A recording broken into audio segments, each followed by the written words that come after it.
Welcome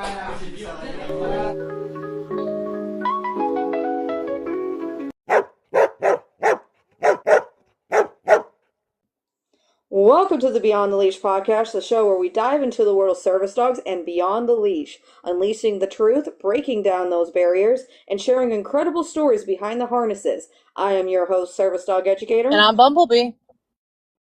Whether you're a handler or an ally or you're just curious, you're in the right place. Get ready to learn, laugh, and be inspired, because life gets better with a working dog by your side. Let's get started.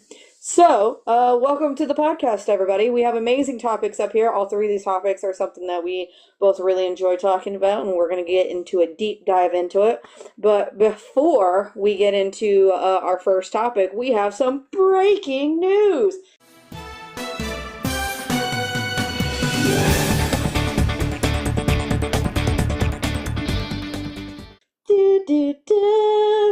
Our breaking news for today is South Dakota State Senate voted unanimously. Couldn't say the word. This week to crack down on fake service animals, as well as protect those who work with real ones.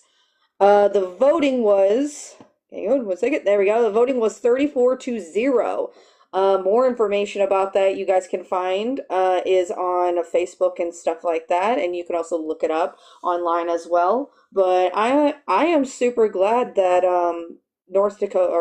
South Dakota is really cracking down on those fakes, because we all deal with fakes every now and then, especially being service dog handlers. And it's very dangerous, and I'm glad that, a lot of states are cracking down on it a lot better, and as they should. What are your thoughts, Bubble? I mean, it's 1 out of 50. I mean, I wish that all states would kind of, unanimously go, hey, we do have a problem with this. Maybe we should do something too. It necessarily shouldn't be quote unquote breaking news, but I'm kind of glad that they're starting to kind of take their time and be like, hey, listen, this is actually kind of a problem, but I mean, it's kind of that not necessarily too little too late, but it's if you guys would have just done your jobs in the first place, we wouldn't be in this mess kind of situation, if you catch my drift. I'm still, glad that they are, doing something about it, but again, it's just that kind of where was this 5 minutes ago when we were first starting? Why wasn't this already a thing? But I mean, I guess it's a better late than never. I mean, is it sad that it's taking this long, almost 30 years, to get to the point where we're at now, a little bit. But I guess progress is progress, so I won't dock it too hard. Well, this is the beginning, maybe after a while the other states will cooperate to go with it, you know what I mean? So time will only tell, and hopefully, other states will join in what South Dakota's doing and, cracking down on fakes a lot more and everything. And I'm really hoping that this is just the start of it, you know what I mean? I know what you mean. I understand. And again, I'm not, saying, oh, this is, this is absolutely atrocious, and, trying to get after the government on it. But it's why is this only now kind of coming to your attention when we've been saying this for almost the last 30 years or so, that this has been a problem? All right. Well, like I said, it's better now than never, and hopefully the other states will follow suit. But with that being said, that is our breaking news. Hey, what's up, you guys? So I'm here to talk about our sponsor for today. If you guys haven't already checked it out, make sure you guys go to my link tree in the bio of my Service Dog Educator TikTok channel. This profile will pop up, but right here, the first one, Talkspace. If you guys are looking for a psychiatrist to help out with your mental health, be sure to Talkspace and use this link, or just use the code SPACE80 for 80% off your own. You can have insurance or not. So basically, you're going to get pulled up to here. It's an online therapy covered by insurances. See if you're covered. You can definitely get the help that you need for your mental health and everything. Your copay could be anywhere between $0 to $15 if you're eligible for it. It's for online therapy, teen therapy, couple therapy, psychiatric, all of that. So if you're dealing with mental health issues and you're struggling to find a therapist, please go check them out. They are an amazing space for you guys to get therapy and your mental health checked out. But like I said, go use Space 80 for 80% off. Also, you can use the link right down here as well in my link tree, like I said, on my page, Service Dog Educator TikTok. And that's today's sponsor. Let's get right back into the podcast.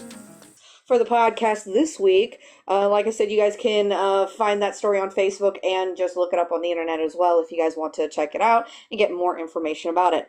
Yippee Yahoo. First topic of tonight. The 288 questions, how to properly answer them. So a lot of people have been asking me about this, and this is actually in the ADA online course as well.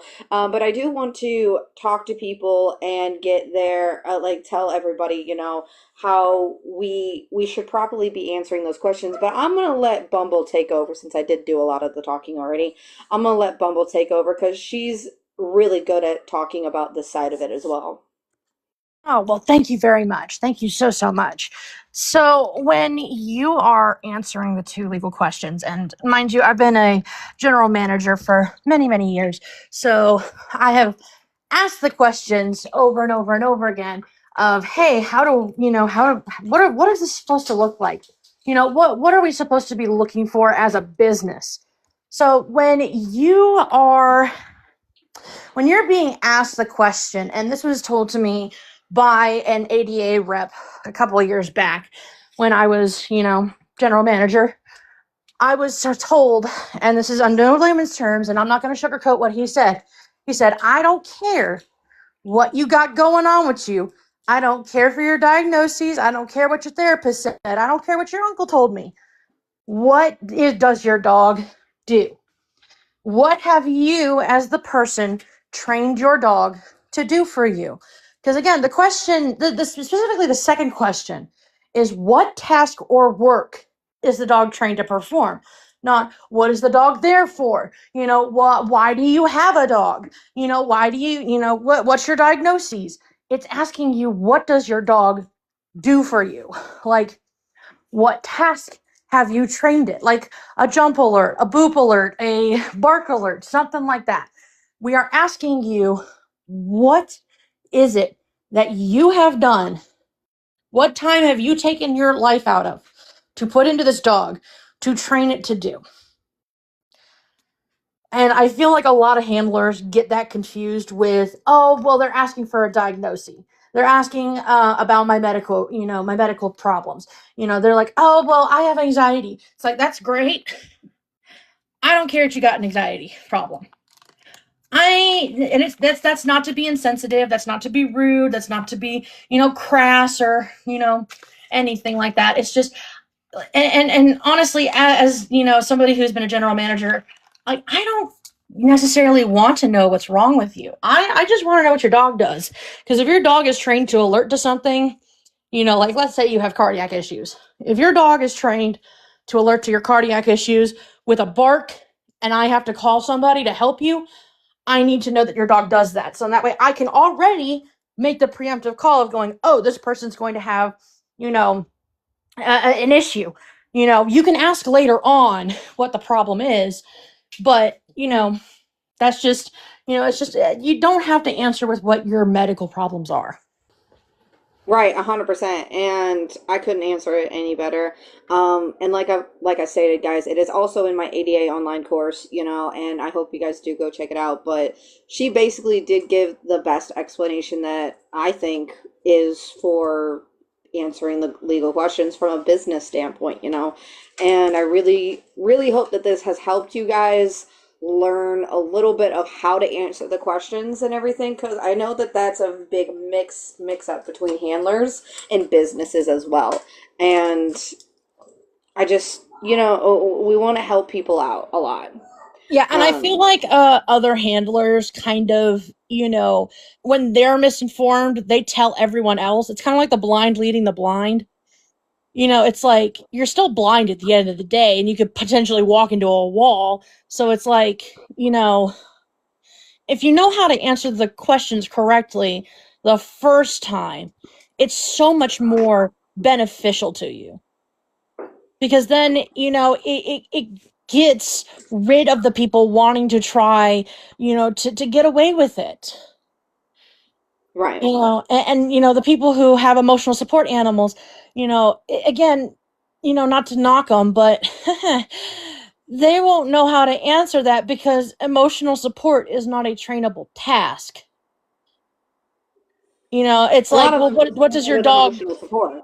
and what's really funny is like, I'll ask, I've actually asked that question to somebody with an emotional support dog. I said, what task or work is your dog trained to perform? And they're just stun locked. They're like, well, I have anxiety. And it's like, okay, cool. That's cool. I don't care about your anxiety. I need to know what your dog does during your anxiety. What does your dog do? And he goes, oh, well, he comes up and he cuddles me. And it's like, that's not a trained task. What task have you trained your dog to do? Well, he's an emotional support animal. There's the truth. If you keep on him and you keep pressing him, eventually the truth will come out. So When the again, if truth you know comes what out. the truth comes out.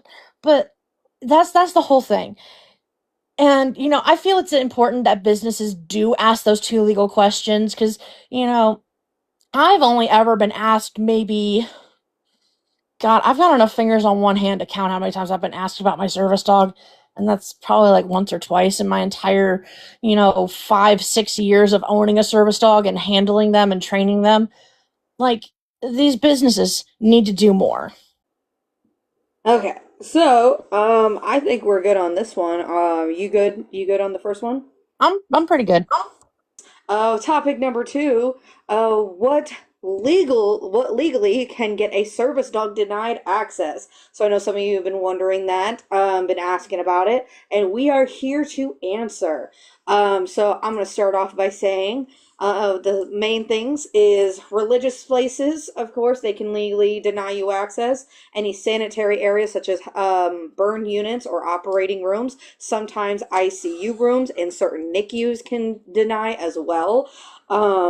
We're also going to say indigenous lands. While if it's a business that is open to the public, they do have to accommodate, such as like casinos and stuff like that. But if it's on an indigenous land to where like it's not normally open to the public, then they can reasonably deny as well. Sometimes indigenous lands could be like a iffy kind of thing. Hit or miss. Yeah, it's really depending on where you're at and stuff like that. Um, and I think on a legal standpoint of what places can deny you, I think that's it.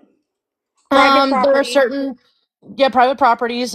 There are certain areas in zoos that can deny you access to them. Like aviaries, there are certain animals that are more sensitive to, the presence of other animals than, others. And oh man, I'm trying to think what else. Again, the private, and there is a difference between private and public. Just because something is a quote unquote private property doesn't always mean it is a private business. Like, let's take Walmart, for example. Walmart is technically private property. Yes. The people that own that business own that space. That is a privately owned business. Yes. However, if Joe Schmo down the road can walk into it and buy things from it, it is considered a public business. That is a huge misconstrued. Um, so, but again, like if you have to make an appointment, so like a doctor's office, you have to have an appointment for a doctor's office. You have to be invited into that space. You can let them know that you have a service animal, but they can also reasonably deny you for that service animal because again, it is an invite space. You have to make an appointment to go see them. Right. And so reasons why how business could deny you in those establishments as well would be based off of behavior of the dog, as well as the dog is misbehaving, even if it's a legitimate service dog, guys. We have to remember that even though we have these service dogs and they're great in their own ways, of course, but if we They're not can't control the infallible. dog, yeah, if we can't control the dog, then we have to get the dog out of there, regardless if it's a service dog or not. Now, understandable that majority of service dogs are not going to act like a fool and they know how to act, but we also have to be, diligent of these dogs and understand that while they're not robots, it doesn't give them the permission to act amok and act like a fool out in public because they're there to do a job and they need to be somewhat professional to a certain extent. Yes. And just to like expand on that just a smidge, you know, it, service dogs have a certain decorum about them, and you can definitely tell right off the bat what is a service dog and what's not a service dog. Now, the reason why a lot of businesses say no more dogs, and that includes service dogs, is because of people who claim that their dogs are service animals and then their dogs act crazy or they destroy property or they do something bad and the person is just absolutely belligerent. So it also falls on the handlers as well. You can be kicked out as a handler, yes. you know and the thing is that that's not illegal. And this is coming from my days as a restaurant manager. I can deny you as a person for causing a scene in my restaurant. I am well within my rights to deny you service based on how you act around me and my staff. I cannot deny you based on the dog. However, if the dog is acting out as much as you are, and you are being belligerent and the dog is being belligerent, I have every right to kick you both out. Now, if it is an ESA, this is also part of the ADA laws. I can allow you back into the restaurant. If you are cordial with me and you simply go, oh, I didn't know my emotional support animal wasn't, allowed in here, I will tell you, hey, go leave your dog out on the porch. You can tie it to one of the poles. You can have your kid hold on to it. I don't care what you got to do, but your dog cannot be in this restaurant. I can allow you back in, but your dog not.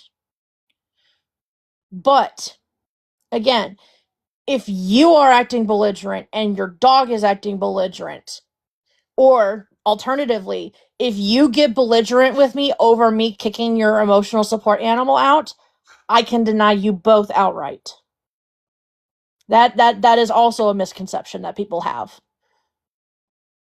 And I feel it's very pertinent to know this. That, again, if you're calm and collected and you simply go, oh, my bad, and you are calm and collected, you will be invited back into the space. But if you start going, I'm gonna sue you, I'm gonna tear this place apart, rah rah rah rah rah, yelling, shouting, screaming, fist to the sky, curse words more than English words, or alternatively in any other language, God, I will throw you out of my restaurant. And not on top of that, I might call the cops on you because you're being a genuine danger to my staff and to me. You know, there's a huge, red line that you have to cross. And if you cross that line, you will be thrown out. 100%. And that's what I kind of, want to, let people know is that at the end of the day, these dogs aren't robots. Of course they're not. They're dogs. They can have flaws in themselves, but we still have to hold the handlers and themselves accountable. And the handlers need to do their jobs and making sure their dog's doing what they're supposed to be doing. And if it's not, take your dog out. Dog's not Yep. good for the day. Do what you got to do. And on top of that, you as the handler should know how your dog is behaving that day. Like if it, and this is more like animal advocacy right here rather than the law. Like if you can kind of feel that your dog is not having a good day, don't force it to work. Don't, I get that people love their service dogs. I love my service dog. But like I've had problems where my service dog, would have tummy troubles, and that would be on me. If my dog would suddenly just have like explosive tummy troubles, but usually I would catch it beforehand or right before. It was very rare that it ever happened during. Dogs will hide how they actually feel, but if you're a good handler and you actually read your dog's body language, you should know your dog better than they know you. Yeah, 100%. Um, and I think that that's where it also ties into like people being too dependent on their dogs as well.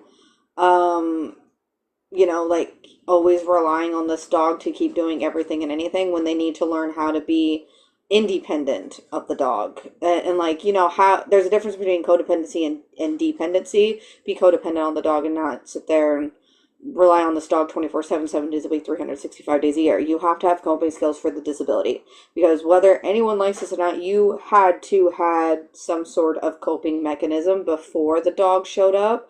Like, was it a part of your life? Was your service dog? Use those coping skills, even though it may suck.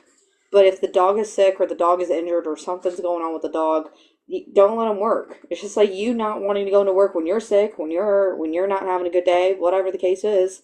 You get sick days, you get time off, you can call in, you can do what you got to do. Let your dog do the same. Don't Agreed. always, uh, don't wear the dog out to the point to where the dog is, Burnt out. yeah, burnt out to a certain extent. Yeah, and again, I think that goes into like the dependency, codependency, kind of, issue is, I feel like a lot of handlers, they kind of forget that they still need to be a functioning human being after their service dog has, become sick, become injured, or sadly unalives. And then you're waiting for that 2 year period, of, like, oh, what, or even an accident happens and then you're suddenly out of service dog. You still have to be able to be a functional adult in a world that doesn't like you, whether you Right. like it or not. Like, even like with my own service dog, I had to retire her. What? It's almost gonna be 2 years this next July. Um, I had to retire her. And was it hard? Yeah. Wait a minute, wait a minute, wait a minute, back up. No way that you had to retire Abby that early because Leo didn't get retired until 2024, and you were still working her in 2024. No, I actually wasn't. I stopped working her around July, August of 2024. There's no way because Leo was retired way before you came to me about the concerns. No, it's not that she was retired. I just made her an at-home service dog. Oh, because I was gonna She's not say, necessarily. there's no way. I think you're getting confused with the word You're the retired one that and said at she's home. retired. Well, the thing is I technically have retired her for the most part because, with getting on my new medication, because again, this is another thing too. Your disability changes. It's kind of like your disability. You no longer rely on Leo as heavily as you used to because your disability, has not necessarily disappeared, but it's started to regress. Right. So, it's not that our dogs are quote unquote retired, but we just don't rely on them as heavily dependently as we used to. Like, I don't rely on Abby as heavily as I used to because number one, I started going to a really good therapist, and she walked me basically through everything. And so now I've started having less, outbursts and less emotional problems. Do I still have my problems? Yes. Will I ever be cured of them? No. But now that I have the coping skills that she has taught me, I have been able to lessen my need for Abby's help. Say with my hypoglycemia. I'm now on new medications, that really help out my hypoglycemia. So that way I'm not having to, revolve around a CGM or her. You know, Abby now only, alerts me to my blood sugar once every, I want to say once or twice a month because my blood sugar is so stable now. now that my body's processing foods better. Um, and the same thing with my mobility. Now that I've got a, full on, mobility scooter, I'm not having to rely on her as heavily for most mobility things. So it's not that she's retired, it's just that I'm not relying on her as heavily. Right.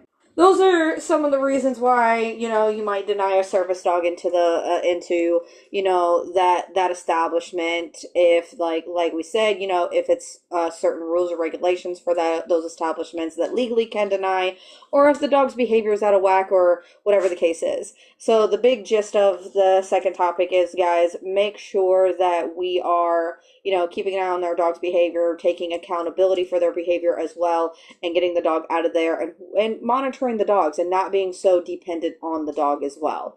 But with that being said yeah, I'm ready to move on to the third topic if you are. As am I. All right, so last and final topic of today, guys, we have when social media misinformation turns into real world discrimination. So, in this topic, we're going to be talking about people who spread misinformation that turns into real world discrimination and how hopefully we could change that someday. So, let's sit back and let's listen to it. I'm going to let you, Bumble, start out with this and get your input on it. So, with me being chronically online, I'll admit that I'm chronically online 24/7, 365, just about. I see it all the time. Like, I'll be scrolling through my FYP and, I'll listen to lives, and I'll be like hearing like the most outlandish things from, my end of politics, to the service dog end where it's like, you can go register your dog, right? It's like, I hear it all the time. That like it is again, it's the blind leading the blind. It's the people, saying, oh, well, they don't have to, they can't ask you anything. And, if they do ask you anything, you don't have to answer it. Or, all you have to do is show them an ID, and, try it out on, this website and this website. And it's like, what are y'all doing? Like, why are y'all giving out incorrect information? And then I'll go in there, and be like, hey, like, you can't do that. That's, if you read the ADA, you would know that you do have to legally answer the two questions, and there are no IDs, and that those websites are scams. And then I'll be like blocked, and it's like, okay, so you're just wanting to be dumb. Okay, all right. But, I because it does lead into real world problems. I mean, again, like with our breaking news topic, the South Dakota is starting to crack down on it. It's like, great, fantastic, but again, it's one of those things where it's like, why didn't y'all just do it to begin with? Like, again, like, I feel like, and this is going to be kind of a, nonchalant plug-in of the website, LinkedIn Service Doc Educators link tree. Go check it out. But, I feel like, businesses don't even do the bare minimum to be like, hey, I know I can't ask for an ID, but I can ask you the two legal questions. And if you don't answer the two legal questions, I'm going to turn you around and show you the door from whence you came in. I feel it's a lot of like, again, it's that misinformation that they're told to begin with, that we really need to combat.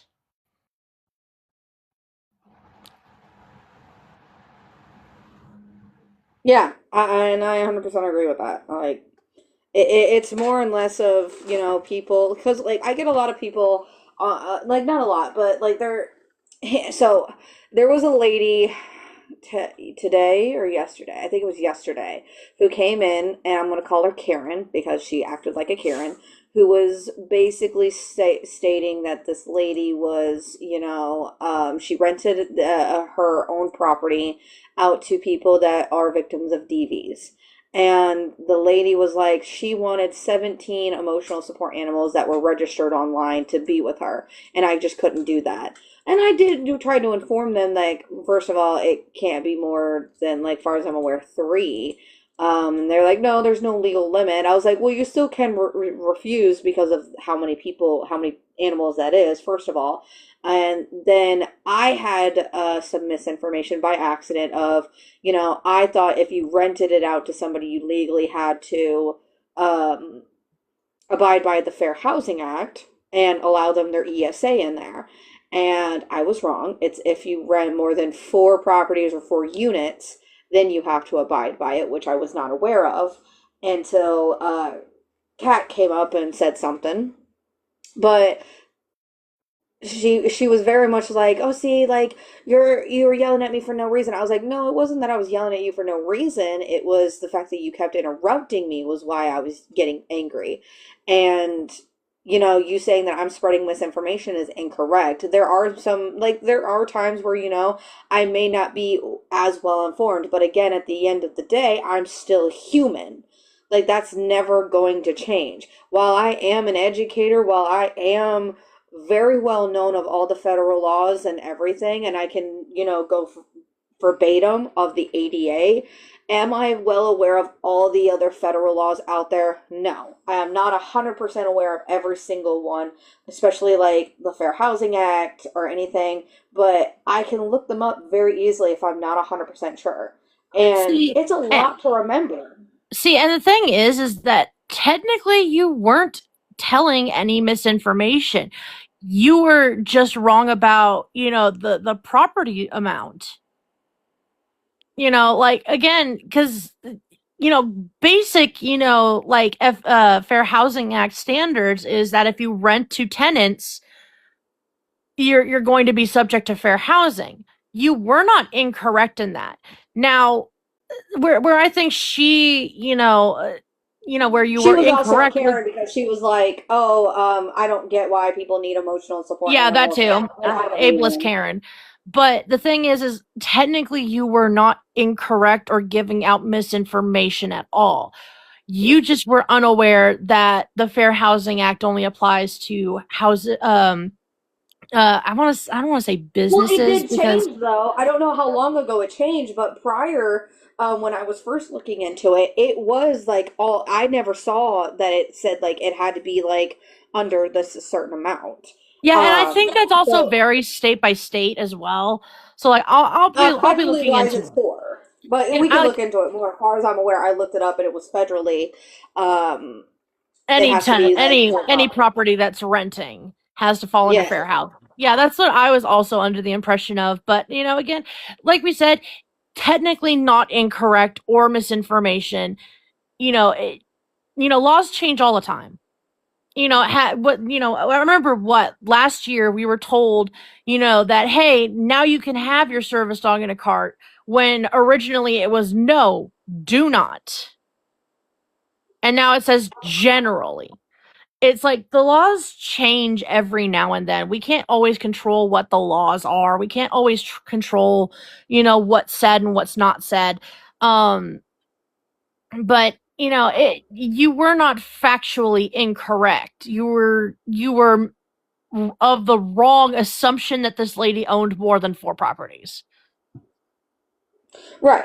And at the beginning, she was like, "Oh, I don't disagree," so I shouldn't even had her up in the beginning. But anyways, well, let's get back into the third topic: when social media misinformation turns into real world discrimination. Let's finish this topic off with a bang, guys. We still got until 9:30, so we're still here for a little bit longer. So let's keep it rolling, guys.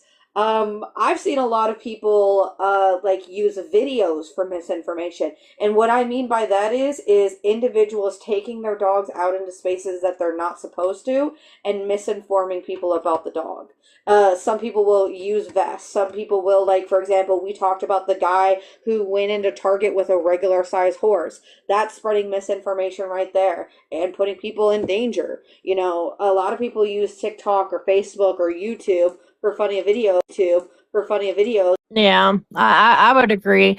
And I feel like, with the world of social media the way that it is, seeing your favorite, YouTubers or your favorite Instagram star, or TikToker, bringing their pet into places that they shouldn't be, it just emboldens that movement of, well, if they can do it, I can do it.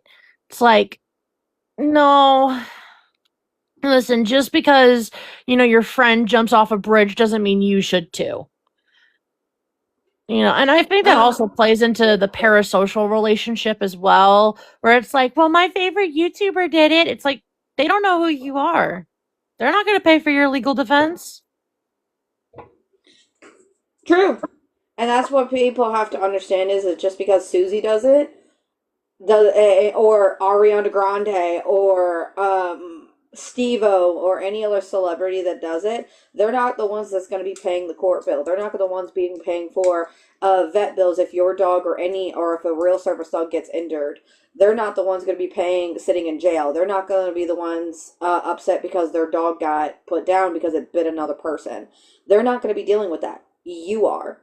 And it's the same as you got two people speeding. One person gets pulled over. You can't use the fact of, oh, they were speeding too, so why aren't they getting the ticket? You were also in the wrong. You were also speeding. So you can't use that just because they do one thing doesn't mean you can do it. If you were going the right speed and the correct speed, you wouldn't be getting the speeding ticket. You're just mad because you got caught. That's what you're mad about. You got caught. Yeah. And that's what's going to happen with this. While it's not rare, but it's very few that people do get caught and people do give two shits about. You're still going to end up getting caught on the legal way by your dog getting hurt. And this is what I tell people all the time on my lives. Because they always ask me, why does it matter? Why does it matter? No one says anything to me now. Just because the establishment doesn't say anything to you doesn't mean that the next person who comes in when you go in at the same time as them, they train their dog. The reason why me and Bumble are covered when we had our service dogs out was because they were legitimate service dogs. So if something were to happen to them, I can take somebody to court, I can sue their asses off for my dog and get a shit ton of money. Because I have the legal precedent for my dog being there. They don't. If my dog gets attacked, they're the ones paying for everything, and I'll be damn sure that they do. Bumble's the same way, and many other handlers are as well. So that's the only reason why we're able to, because we have the means to take them to court and sue every dime off their pants. If you want to be caught in that whirlpool of dealing with a handler who's either on disability or works our part-time job, where we have the time, we are willing to take the time. We are willing to spend some of the money, if need be, when it comes to our dogs getting injured. I have no problem with it, and I will sue you for every damn dime. I don't care that you have a family. I don't care if you have a wife. I don't care if you have a husband. I don't care what your life is. Because you stopped giving a shit about my life when you brought your untrained dog into that establishment, so I don't give two shits about yours. Not only that, but like there are a lot of lawyers that get paid on contingency. And the thing is with falsifying a service animal, that's a pretty open and shut case. They will usually do that for pro bono. They will just take it like, hey, give us like 10% of your winnings. And again, depending on how, badly you mess up, that person's going to be paying for your lawyer. You can sue them for court costs. That's what happened with me is I don't have the money to be suing people. I don't have the money to sue Walmart. But it's the lawyer that I have on retention is on contingency that I win my case. And Right. depending on how much money I get, regardless of if I I'm not going to lose. That's the thing is I'm not going to lose. I have a very open and shut case. I have a very set precedent. I needed this animal to go with me because I have, everything in line. That person that I took to court did not. And that's why I got it for pro bono.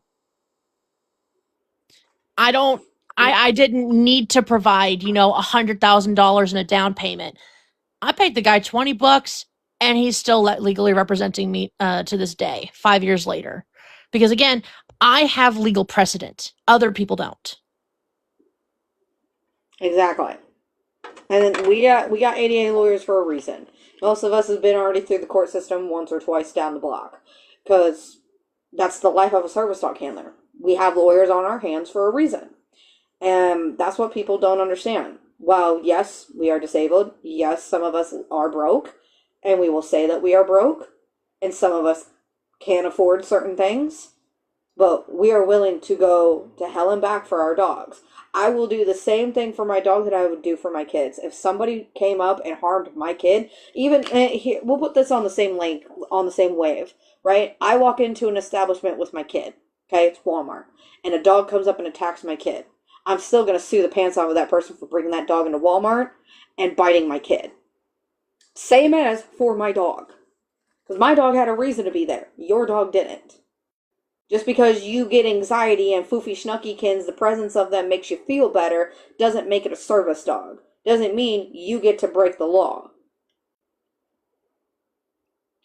Point blank, period. That's how it is. Yeah, that's just how it is. Oh, it's code. It is code. We're supposed to get up in the 40s. Literally. I know. But, yeah. So, what were we talking about again? I don't know. I'm having brain fog. Talking about suing people to hell and back. Oh, yeah. Sue it. As much as we love to do that. God, I've only ever been in one, what? Same, It's now but yeah. two lawsuits, one against the lady that's dog attacked mine, and then the other one's against Walmart. But, Yeah. But yeah, lawsuits cost money, and unfortunately, if you've got a losing case, you're going to be stuck with all the court costs. It's not fun. It's not great. You know, between medical debt, medical costs, listen, dog between costs, training dog, or repaying for the dog, whatever you want to call it. between going into medical debt in this country and lawsuit debt, they're both atrociously bad. Like you will be scarred for generations sometimes. But yeah, I mean, just don't do it. You know, your dog is not worth the fines, the fees, you know, the court cases. Your dog is not worth, you know, potentially getting into legal trouble. You know, like you have to be responsible at some point. You have to take responsibility for your actions. You know, if you cannot stand to be alone out in public, without the assistance of a dog, talk to your doctor. Talk to your psychiatrist. God, it's simple. It's easy.